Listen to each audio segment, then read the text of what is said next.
22 വയസ്സുകാരൻ പത്തനംതിട്ടയിലെ ഒരു കാർ ആക്സസറി സ്ഥാപനത്തിൽ ജോലി.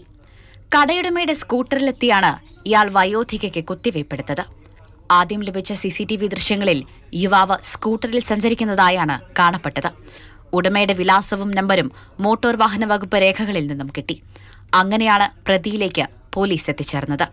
കത്തിച്ചു കളയണമെന്ന് നിർദ്ദേശിച്ച് ആകാശ് 62-കാരിയെ ഏൽപ്പിച്ച സിറിഞ്ച് വിശദ പരിശോധനയ്ക്ക് അയച്ചിരിക്കുകയാണ്. ഫലം വരുമ്പോൾ മാത്രമേ അതിൽ മരുന്നുണ്ടായിരുന്നു എന്നതിൽ വ്യക്തത വരൂ. അതേസമയം കുത്തിവയ്പ്പെടുക്കപ്പെട്ട വലിയ കലുങ്ക് സ്വദേശിനി ചിന്നമ്മ ജോയി കോട്ടയം മെഡിക്കൽ കോളേജ് ആശുപത്രിയിൽ പരിശോധനയ്ക്ക് വിധേയായി. ആരോഗ്യനില തൃപ്തികരമാണെന്ന് വ്യക്തമായതോടെ വീട്ടിലേക്ക് മടങ്ങി. താലൂക്ക് ആശുപത്രിയിൽ നിന്നുള്ള നിർദ്ദേശാനുസരണം എത്തിയതാണെന്ന് അറിയിച്ചാണ് ആകാശ് 62-കാരിക്ക് കുത്തിവയ്പ്പെടുത്തത്.